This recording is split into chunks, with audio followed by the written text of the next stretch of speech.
자, 오늘 말씀 보면요. 우리가 지금 다 내일부터 위드 코로나가 시작이 되거든요.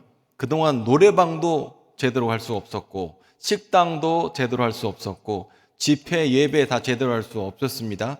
그런데 이제부터는요, 시간 제한 없이 영업이 가능하다라고 얘기하고요. 모든 것이 정상화될 것이다라고 얘기를 지금 언론에서 매스컴에서 이야기를 하고 있습니다.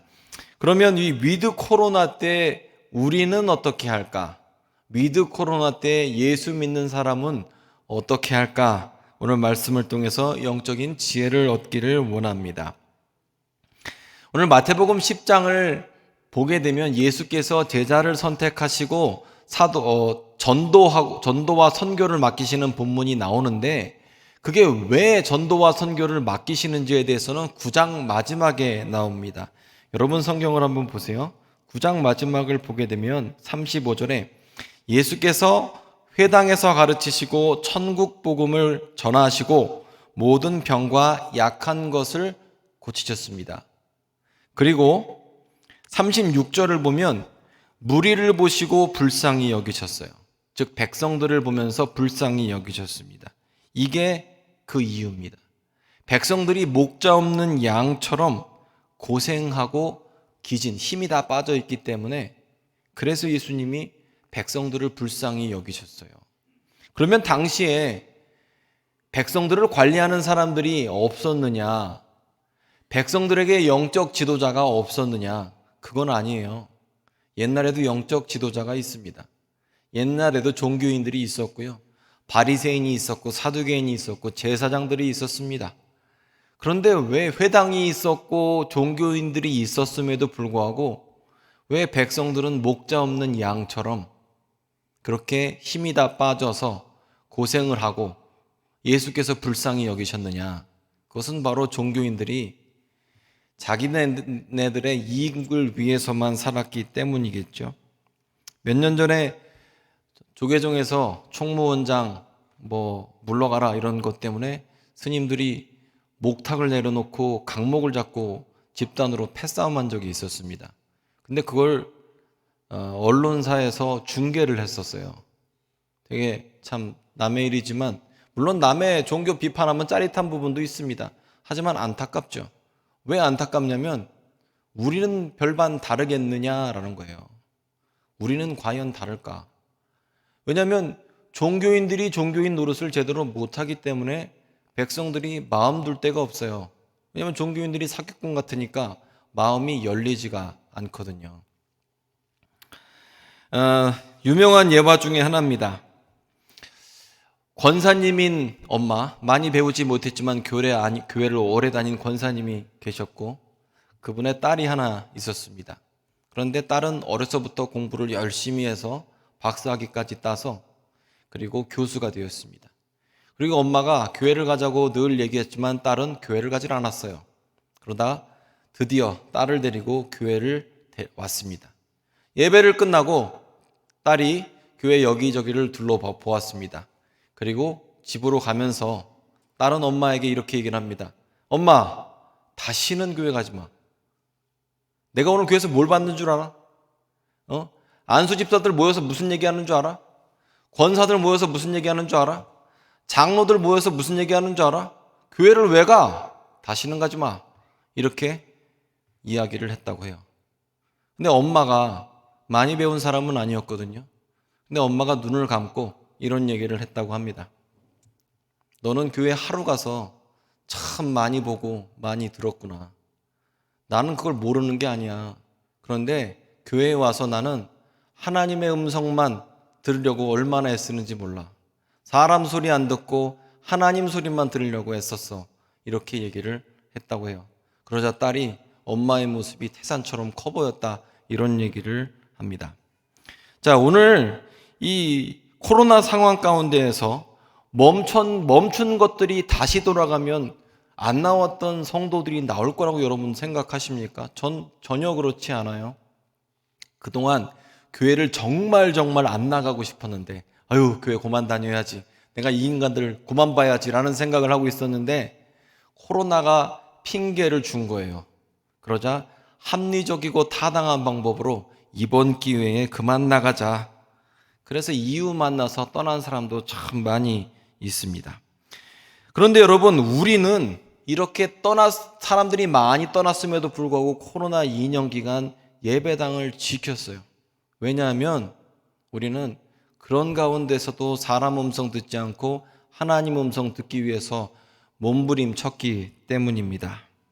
자, 그래서 오늘 마태복음 10장 말씀은 백성에 대한 말씀이 아니라 어려운 상황 가운데 종교인들의 음성을 들은 것도 아니고 백성처럼 방황했지만 예수님을 듣는 사람들 가운데에서 선교의 비전을 가진 사람들의 이야기입니다. 즉, 여러분과 저와 같은 사람들의 이야기예요. 백성들처럼 목자 없는 양처럼 돌아다니는 사람들이 우리는 아니죠. 왜냐하면 우리는 예수님의 음성을 듣기 때문입니다. 그런데 예수님의 음성을 듣는 사람들에게 특별히 예수께서 전도는 이렇게 해라, 선교는 어떻게 해라 말씀하신 부분이 오늘 말씀입니다.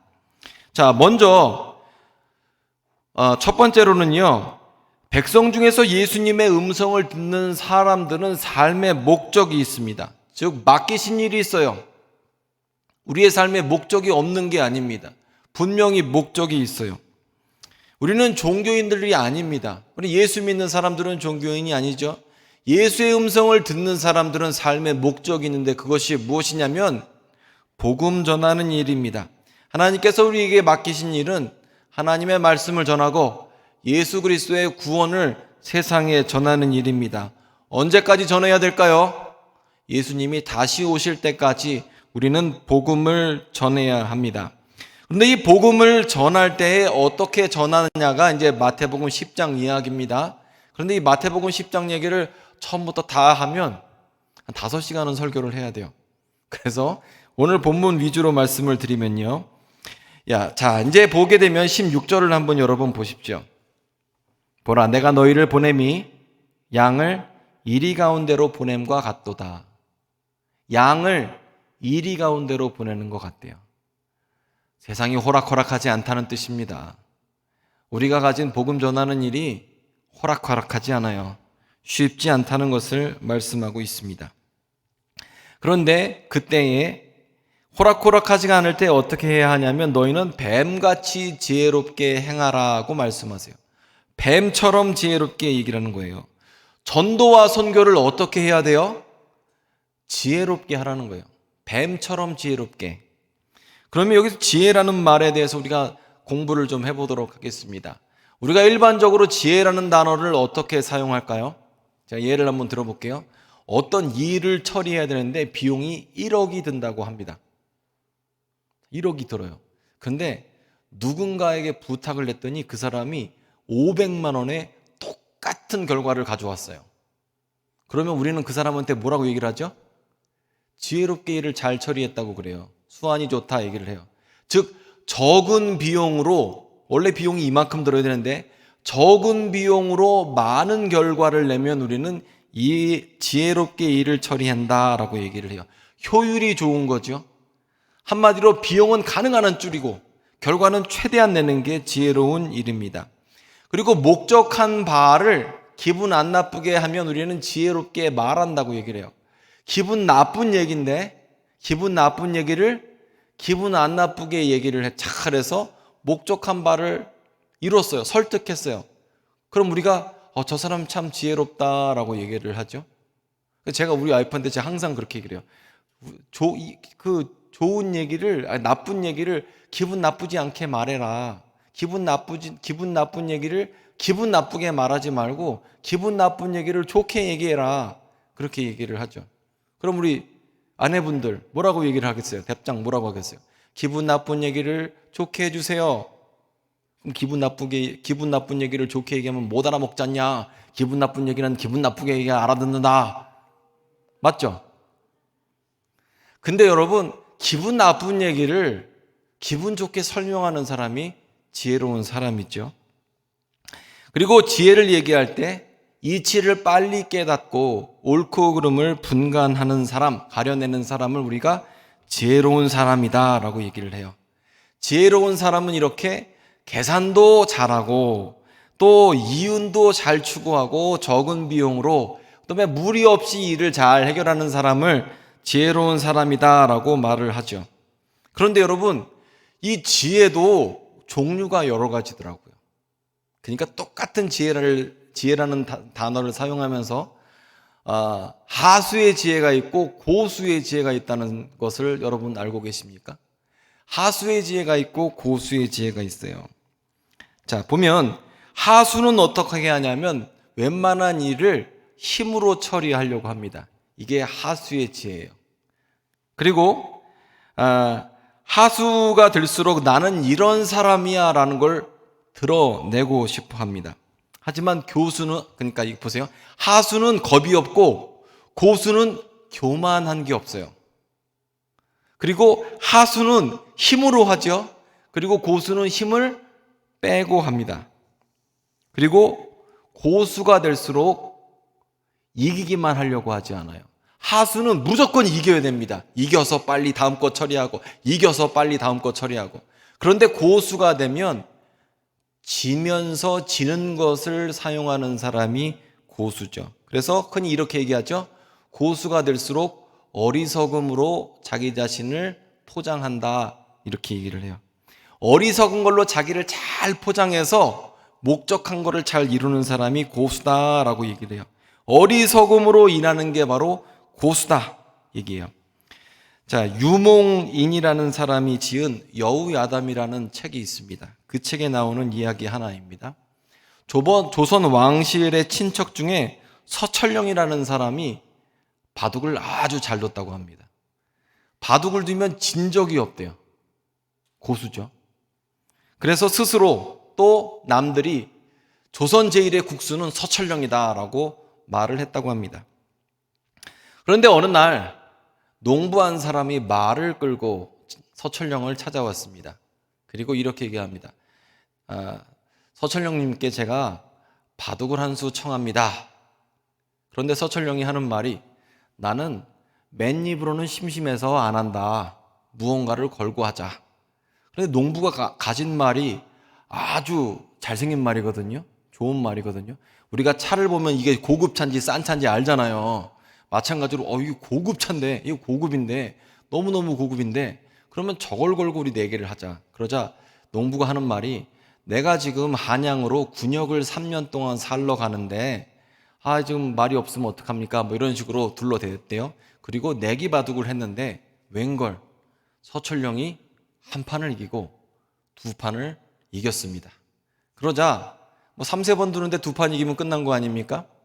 그래서 이 농부 하는 말이 그럼 영감님께서 제 말을 3년간 맡아두십시오.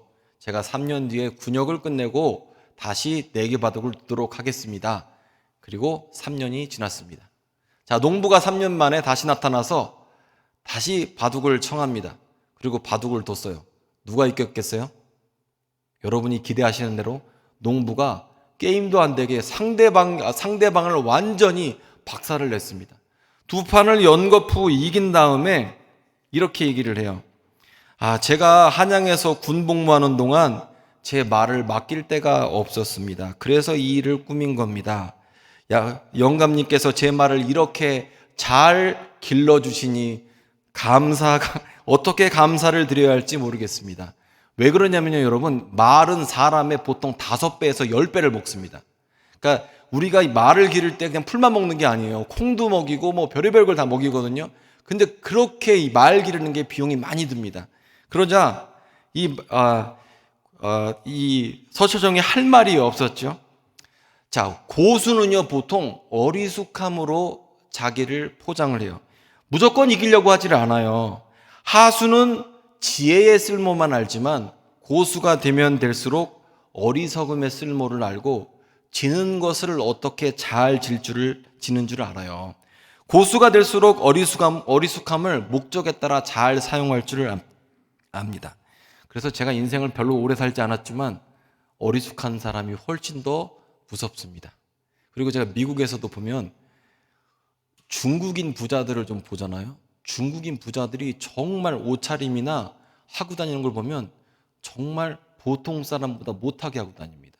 어리숙하게 하고 다녀요. 그런데 그런 사람들은 재산이 보통 사람의 공이 몇 개 더 붙은 사람들이에요.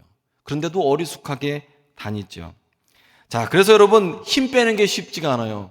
눈에서 힘 빼기 쉽지가 않고, 말에서 목소리에서 힘 빼기가 쉽지 않고, 무엇인지 져주기가 참 쉽지가 않아요. 자, 제가 이 얘기를 드린 이유는 어리숙함의 지혜를 우리가 사용할 줄을 알아야 한다는 거죠. 코로나가 끝났습니다. 그리고 그리스도인들은 어떻게 이 땅을 전도하고 선교해야 하냐면 어리숙함의 지혜도 때로는 필요하다는 거죠. 갑자기 지금 내일부터 모든 것이 정상화한다고 사람들이 다 계획을 세우고 움직이고 있습니다. 그런데 그럴 때일수록 예배 드리는 게 얼마나 어리숙해 보입니까? 기도하는 게 얼마나 어리숙해 보입니까? 하나님 말씀을 가까이 하는 게 얼마나 바보같이 보입니까? 그런데 주님께서 고수가 되면 될수록 하수는 눈앞에 있는 것만 처리를 하지만 고수가 되면 될수록 어리숙함으로 자기를 포장을 하게 되죠. 하수가 되면 하수가 될수록 눈으로 판단하고 사기를 당해요. 사기당하는 사람 보면 대부분 다 눈으로 상대방을 판단하고 그렇게 자기 돈 맡겼다가 고생을 하게 되는 겁니다. 그래서 급할수록 돌아가야 되고, 그래서 이 돌아치는 게 참 무섭습니다. 무기도요, 여러분, 총 같은 경우는 직사화기잖아요. 총을 그 목적에다 대고 이게 총을 쏘지 않습니까? 근데 정말 무서운 건 곡사화기가 훨씬 무섭습니다. 155mm 표가 훨씬 무섭고요. 대륙간 탄도미사일 같은 경우도요, 직선으로 쏘지 않습니다. 직선으로 날아가는 무기는요, 속도가 훨씬 늦어요. 지금 만약에 우리나라하고 북한 사이에 전쟁이 발생했다. 그럼 미국에서 캘리포니아에서 대륙간 탄도미사일을 쏜다고 하잖아요. 그런데 대륙간 탄도미사일이 30분이면 평양에 떨어진다고 그래요. 돌아가는 게 훨씬 빠릅니다. 돌아가는 게 훨씬 더 무섭습니다. 여러분, 우리가 급할수록 어리숙해 보이고 돌아가는 이유가 그게 더 빠르기 때문에 그래요. 내가 당장 무엇인가를 해야 하지만 먼저 하나님 앞에 엎드리는 거 바보 같아 보이죠. 돌아가는 것 같아 보이죠. 하지만 내가 움직이면 나 혼자 움직이지만 내가 기도하면 하나님이 움직입니다. 이게 결코 느린 게 아니에요. 내가 주님 앞에 엎드리는 거가 더 빠른 거죠. 어리숙한 것 같지만 기도하는 게 빠르고요. 어리숙한 것 같지만 예배하는 게 빠르고요. 또 전도하는 게 늦은 것 같지만 그게 더 빠른 방법입니다. 또한 교회 입장에서, 여러분 삶 말고 교회 입장에서도 마찬가지예요. 돌아가는 게 빠릅니다. 즉 무슨 얘기냐면 어리숙하게 사람들로부터, 안 믿는 사람들한테 교회가 이용당하는 게 나아요. 그리고 그렇게 한 게 더 빠릅니다. 자, 뱀처럼 지혜로운 것과 함께 비둘기처럼 순결한 것도 우리가 한번 얘기를 나눠볼 필요가 있겠죠. 이 순결한다는 것은 거룩한 것을 의미한 거예요. 거룩한다는 것은 구별된 것을 의미합니다. 자, 구별된다는 게 뭐냐면 무엇인가로부터 떨어진 것을 구별됐다, 거룩하다라고 얘기를 해요. 세상에서 주는 메시지는 어떤 거냐면요, 남자와 여자와 구분이 없다라고 얘기를 하죠. 지금은 남자도 내가 여자라고 주장하면, 여자처럼 느낀다고 하면 성전환 수술을 받지 않아도 지금은 여성성을 가졌다라고 얘기를 해요. 그래서 사회적 성이 20몇 가지인지 30몇 가지인지 된다고 지금 그렇게 주장을 하고 그렇게 교육기관에서 가르치라고 말을 하죠. 세상에서는요, 거룩을 싫어합니다. 구별하는 것을 싫어해요. 남자 여자와는 같다. 어른과 아이는 같다. 죄인과 의인은 같다. 거기서 거기다라고 말을 해요. 어차피 다 똑같은 것이다라고 말을 해요. 하지만 성경은 그렇게 말하지 않습니다. 우리에게 비둘기처럼 순결하라, 거룩하라라고 말씀하고 세상으로부터 떨어지라라고 말씀하세요. 대표적인 게 안식일을 지키라라는 거죠. 안식일을 지키고 예배를 지키는 것, 거룩의 기본입니다. 왜 안식일을 지키는 게 어렵냐면 이 시간을 하나님 앞에 드리는 게 얼마나 쉽지가 않아요. 그걸 말한다는 게 뭐냐면 지금 누군가는 일하고 있고 경쟁자는 일하고 있는데 내가 지금 쉬고 있다, 내가 지금 예배하고 있다는 것은 뭘 얘기하냐면 내 삶은, 내 사업체는, 내 직장은 하나님이 주인이시다라고 지금 인정하는 거거든요. 그래서 안식일을 지키는 게 쉽지가 않아요. 하지만 여러분, 안식일을 지키는 것은 이미 검증된 진리입니다. 유태인들이요, 수천 년 동안 디아스포라, 세상 전국적으로 방황을 했습니다. 근데 이 사람들이 얼마나 방황을 했냐면 러시아, 스페인, 영국, 프랑스, 심지어 중국까지 왔었어요. 유태인들이 안 간 나라가 없습니다. 그런데 유태인들의 특징이 뭐냐면 안식일을 지키죠. 그리고 여러분, 수천 년 동안 얼마나 많은 정권이 있었습니까? 공산주의 정권이 있었고, 또 그 당시에 전제주의 정권이 있었고, 자본주의 정권이 있었고, 어떤 정권이 오든지 관계없이 이 사람들은 안식일을 지켰습니다. 그리고 요즘에 와서 많은 사람들이 얘기하는 게 뭡니까? 유대인들이 안식일을 지킨 게 아니라 안식일이 수천 년 동안 유대인들을 지켰다라고 말을 하죠.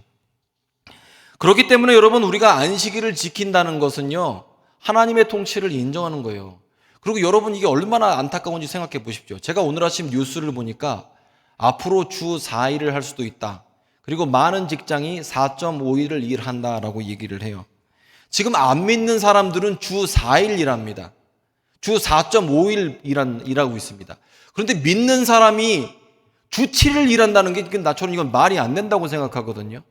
안 믿는 사람도 내려놓고 주 3일을 놀고 있는데 믿는 사람이 자기의 삶을, 자기의 직장을 맡기지를 못해서 주 7일 일하는 것은 정말 안타까운 일이죠. 그래서 여러분, 우리는요, 비둘기처럼 순결해야 한다. 그것은 바로 구별돼야 된다는 거죠. 우리는 거룩해져야 하는 거죠. 자, 사실요, 우리가 이 누군가하고 거래를 할 때 불리한 상대방을 이기는 경우는요, 어떨 때 이기냐면 상대방이 목적하는 게 무엇인지 알면 그 거래를 성공할 수 있습니다. 이 사람이 뭘 원하는지 알면 우리는 이길 수 있거든요. 그런데 우리는 거기에서 지기가 참 너무 좋아요. 왜냐하면 우리가 노림수 가진 게 뻔해요. 예배 지키는 거, 기도하는 거, 주일 지키는 거. 몇 개 없어요. 노림수가 있기 때문에 상대방에게 뻔하게 당할 수밖에 없습니다. 그런데 여러분, 이럼에도 불구하고 우리는 예배를 드려야 됩니다. 기도를 해야 합니다. 그리고 하나님 앞에 나아가야 합니다. 노림수가 뻔해서 지는 것 같지만 우리가 주님께서 말씀하시는 것을 할 때 하나님이 우리를 이기게 하십니다. 자, 여러분에게 전도를 하려고 하면 여러분 마음 가운데 어려움이 있을 겁니다. 왜냐하면 이런 생각을 여러분이 하고 계시기 때문에 그래요. 우리 교회는 이것도 없어. 이것도 부족해. 부역장 교육도 부족해. 뭐도 부족해. 뭐 어떤 것도 안 돼. 없는 게 너무 많아. 돈도 없어. 뭐도 없어. 이렇게 없는 게 많으니까 그래서 나는 전도하기가 참 애매해. 그런 거 다 채우면 나는 자랑스럽게 전도할 수 있을 것 같아. 이렇게 말씀하시는 분들이 있어요. 그런데 여러분, 코로나 시대에 회복될 것은 옛날 모습이 아닙니다. 코로나 시대의 옛날 모습으로 돌아가면 안 돼요. 코로나 시대 때 회복될 것은요, 없는 것을 회복시키는 것이 아니라 코로나 시대 때 우리는 예배가 회복이 되어야 되고요, 성령의 능력이 회복이 되어야 합니다. 성령께서 일하시는 게 우리 안에 회복이 되면요, 없는 거 안 보입니다. 왠지 아세요? 사람들 앞에 자연스럽게 얘기할 수 있어요. 야, 우리 교회 뭐 없다. 그거 필요 없어. 우리 교회 가면 하나님의 임재가 있어. 우리 교회 가서 기도하잖아, 찬양하잖아, 하나님이 바로바로 응답하셔. 우리 교회 가서 기도하면 병이 나. 능력이 있어. 회복이 있어. 거기서 내가 치유받았잖아. 이런 말을 할 수 있으면 전도할 수 있거든요. 우리는 포커스를 잘못 잡고 있어요. 없는 게 채워지면 전도하겠다? 그게 아닙니다. 위드 코로나 시대에 우리가 회복돼야 될 모습은 우리의 예배를 통해서 성령께서 임재하시는 것이 경험되어야 합니다. 우리가 요즘에 주일 저녁 예배를 안 하고 있습니다. 물론 뭐 여러 가지 상황 때문에 못 하고 있는 부분이 있는데, 저는 사실 주일 저녁 예배보다 진짜 하고 싶으면 금요 철회를 하고 싶어요. 왜냐하면 주일 낮에 여러분하고 같이 제가 통성 기도하고 막 기도 오래 하고 찬양 오래 하잖아요. 그러면 여러분들 반발이 보통 아닐걸요. 아니라고 하면서 우리 반발 안 해요 라고 하면서 반발합니다. 근데 금요일 날에는 모이면 아예 작정하고 오거든요. 목사님이 기도를 오래 하겠지, 찬양을 오래 하겠지. 근데 찬양과 기도 가운데 막 말씀 가운데에서 막 성령의 임재가 딱 있게 되고 하나님 만나잖아요. 그러면 너무 좋거든요. 그리고 그런 시간에 정말 우리가 회복이 됩니다. 자, 다시 9장 후반부로 가서 왜 백성들이 방황했을까? 왜 목자 없는 양 같았을까? 왜 기진하고 그렇게 힘들었을까? 제가 볼 때 백성들 중에서 많은 사람들이 성령의 임재를 바랬는지도 몰라요. 하나님의 임재를 바랬는지도 몰라요. 그런데 그것을 체험할 곳이 없었던 거예요. 그렇기 때문에 여러분, 위드 코로나 시대에 우리가 회복되어야 할 것은 성령의 임재입니다. 우리의 찬양이 회복이 되어야 되고요. 말씀의 능력이 우리 안에 회복이 되어야 되고요. 응답하시는 하나님에 대한 그 관계가 회복이 되어야 하는 겁니다. 자, 우리 위드 코로나 얘기할 때 위드 함께 코로나 위드 코로나 그러면 코로나와 함께예요. 한마디로 내일부터 코로나와 함께 시대가 펼쳐지는 겁니다. 그런데 여러분, 우리가 잊어버리는 게 뭐냐면 우리는 위드 지저스의 삶을 살고 있다는 사실을 잊어버립니다. 우리는 위드 지저스의 삶을 살고 있어요. 언제부터요? 우리가 예수 그리스도의 십자가가 내 사건으로 믿는 순간, 내 죄가 용서받는 순간 성령께서 우리에게 임하시고, 그리고 우리에게 주어진 하나님의 영, 성령은 영원토록 떠나지 않는다라고 성경은 분명히 약속하고 있거든요. 그래서 위드 코로나 시대에 우리는 위드 지저스, 예수님과 함께 살아야 돼요. 성령님과 함께 살아야 됩니다. 부족한 것 채우려고 하는 게 아니에요. 잃어버린 것 찾는 것도 아니에요. 우리가 할 것은 성령님과 동행하시는 것이 있어야 합니다. 자, 성경 마태복음 10장 여러분 오늘 성경 한번 보십시오. 19절부터 보세요. 우리 함께 읽어볼까요? 시작. 너희를 넘겨줄 때에 어떻게 또는 무엇을 말할까 염려하지 말라. 그때에 너희에게 할 말을 주시리니 말하는 이는 너희가 아니라 너희 속에서 말씀하시는 이 곧 너희 아버지 성령이시니라. 아멘. 여기서 말씀 보십시오. 지금 전도 나가서 공회에 끌려가고 재판받고 매맞고 채찍으로 맞고 어려움을 겪는다고 해요. 그런데 두려워하지 않아도 될 이유가 무엇입니까? 그것은 성령께서 우리와 함께 하시고 성령이 함께 하시기 때문에 우리는 성령께서 이끄시는 대로 가고 성령께서 우리 가운데 말하게 하신 대로 말하게 되기 때문에, 즉 위드 코로나 때 내 방법이 아니라 하나님의 능력이 채워지고 능력을 따라 말하고 생각하고 행하기 때문에 두려워하지 않아도 되는 겁니다. 자, 여러분, 말씀을 마무리하겠습니다. 내일부터 코로나와 함께 시대가 시작이 됩니다.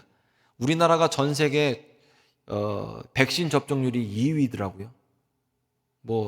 그러면 막을 이유가 하나도 없죠. 이제 위드 코로나가 시작이 돼요. 그런데 여러분, 위드 코로나 때 어떻게 회복될까? 무엇을 채울까? 그동안 못했던 거 뭘 할까? 그거 생각하지 마십시오. 위드 코로나 때 우리에게 회복되어야 할 것은 성령의 능력입니다. 아멘. 어리숙해 보여도, 돌아가는 것 같아 보여도 기도를 먼저 해야 됩니다. 아멘. 먼저 찬양해야 합니다. 그게 여러분 어리석어 보이죠? 어리숙함으로 포장하십시오. 그 안에 하나님의 지혜가 있습니다. 예배가 회복되어야 합니다. 성령님과의 교제가 회복되어야 합니다. 하나님의 임재가 회복되어야 합니다. 내가 기도하면 하나님께서 응답하시는구나 하는 그 체험이 회복되어야 합니다. 자, 여러분 삶 가운데 그런 회복이 있기를 축복합니다. 기도하겠습니다.